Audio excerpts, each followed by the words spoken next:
ഞാൻ mini Najeeb artistic ഫോറിലേക്ക് എല്ലാവർക്കും സ്വാഗതം. ഇന്ന് ഞാൻ ഒരു മാസത്തിന് മുമ്പ് ചെയ്ത 2 വീഡിയോസിൻ്റെ അപ്ഡേറ്റ്സ് കാണിക്കാം. ഞാൻ നേരത്തെ ഒരു വീഡിയോ ചെയ്തത് ഫെലനോപ്സിസിൻ്റെ ബ്ലൂമിംഗ് ടിപ്സിനെ കുറിച്ചാണ്. അതിൽ ഞാൻ പറയുന്നുണ്ട്, കഴിഞ്ഞ വർഷം വന്ന സ്പൈക്ക് ഇപ്പോൾ ഫ്ലവർ ചെയ്തുകൊണ്ടിരിക്കുന്നില്ലെങ്കിൽ അത് കട്ട് ചെയ്ത് കളയണമെന്ന്. അങ്ങനെയുള്ള ഫ്ലവർ പോയി കഴിഞ്ഞുള്ള സ്റ്റെമ്മുകൾ നമുക്ക് കിക്കീസ് വരാനായിട്ട് നിർത്തേണ്ട ആവശ്യമില്ല.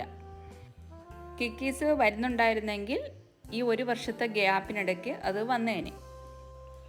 അങ്ങനെ ഞാൻ എൻ്റെ പ്ലാന്റ്സിൽ ചെയ്തതിലെല്ലാം ബഡ് വന്നതാണ് ഞാനിപ്പോൾ കാണിക്കുന്നത്. അങ്ങനെ കട്ട് ചെയ്യുന്നത് കൊണ്ടുള്ള ഗുണമെന്ന് വെച്ചാൽ നല്ല ആരോഗ്യത്തോടെ അതിന് തുടർച്ചയായിട്ട് ബഡ് വരും. ഈ പ്ലാന്റിൽ കണ്ടോ, നല്ല ആരോഗ്യത്തോടെ വരികയും ചെയ്യും, പുതിയ സ്പൈക്ക് വരികയും ചെയ്യും. ഇതിനകത്തും അതെ, പുതിയ സ്പൈക്ക് വന്നിട്ടുണ്ട്. ആ കണ്ടിന്യൂഷനായിട്ട് നമ്മൾ കട്ട് ചെയ്തതിനകത്ത് പുതിയ ബഡും വന്നിട്ടുണ്ട്.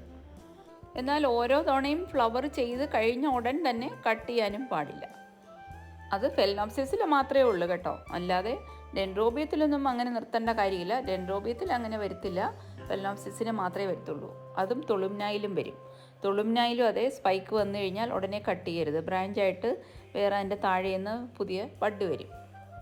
അതുമല്ല, കട്ട് ചെയ്താൽ മാത്രം പോരാ, കട്ട് ചെയ്ത് കഴിഞ്ഞാൽ ഞാൻ പറഞ്ഞിട്ടുണ്ടായിരുന്നു പവർ 19 കൊടുക്കണം. പവർ 19ൽ മൈക്രോന്യൂട്രിയൻസും വൈറ്റമിൻസും എല്ലാം ഉള്ളത് കൊണ്ട് അതിനകത്ത് അത് അടിച്ചു കഴിഞ്ഞാൽ വേഗം ബഡ് വരും. അതുമല്ല, അതിന് യോജിച്ചൊരു ക്ലൈമറ്റും കിട്ടണം. ഈ മഴക്കാലത്താണ് ഈ ഫെലനോപ്സിസിനകത്ത് കൂടുതൽ ബഡ് വരുന്നൊരു സമയം.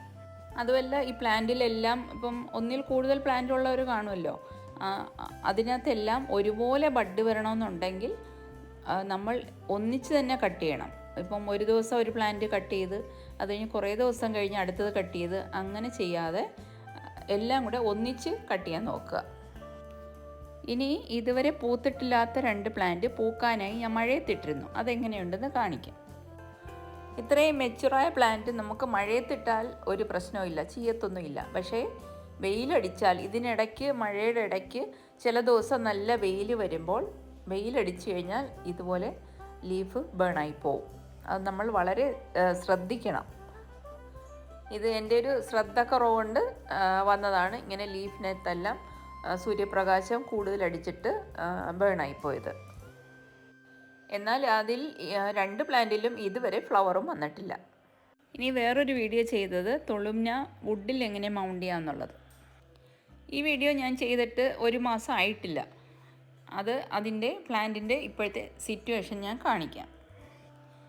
ഞാൻ ഈ വുഡിൽ മൗണ്ട് ചെയ്തത് ഞാൻ മഴയത്തല്ല വെച്ചിരുന്നത്, UVയും ഗ്രീൻ നെറ്റൂടെ ഉള്ള സ്ഥലത്താണ് വെച്ചിരുന്നത്.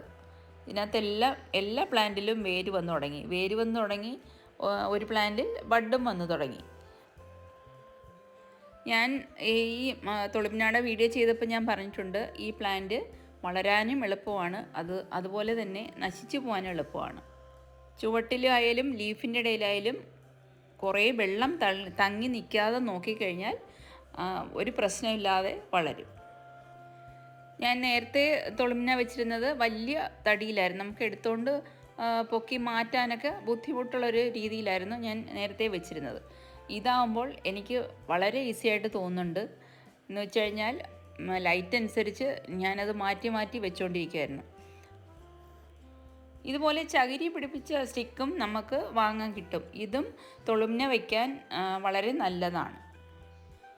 ഇതുപോലത്തെ സ്റ്റിക്കിനകത്താവുമ്പോൾ വേറെ ചകിരി വെക്കേണ്ട ആവശ്യമില്ല. ഇതിൽ നേരെ പ്ലാന്റ് വെച്ചിട്ട് കെട്ടി കൊടുത്താൽ മാത്രം മതി. ഇതിപ്പോൾ ഞാൻ വെച്ചിരിക്കുന്നത് തുളുംന അല്ല, ഓൺസിഡിയത്തിൻ്റെ കോമൺ വെറൈറ്റിയാണ്. ഫെലനോപ്സിസിൻ്റെ ബ്ലൂമിംഗ് ടിപ്സിൻ്റെതും തുളുംന വുഡിൽ മൗണ്ട് ചെയ്യുന്നതിനെക്കുറിച്ചും ഉള്ള വീഡിയോയുടെ ലിങ്ക് ഞാൻ ഡിസ്ക്രിപ്ഷനിൽ കൊടുത്തേക്കാം. എല്ലാവരും കണ്ടു നോക്കണം. അപ്പോൾ എല്ലാവർക്കും എൻ്റെ ഇന്നത്തെ വീഡിയോ ഇഷ്ടമായെന്ന് ഞാൻ കരുതുന്നു. ഇഷ്ടമായെങ്കിൽ ലൈക്ക് ചെയ്യുക, ഷെയർ ചെയ്യുക, സബ്സ്ക്രൈബ് ചെയ്യുക. പുതിയ വിശേഷങ്ങളുമായി വീണ്ടും വരാം.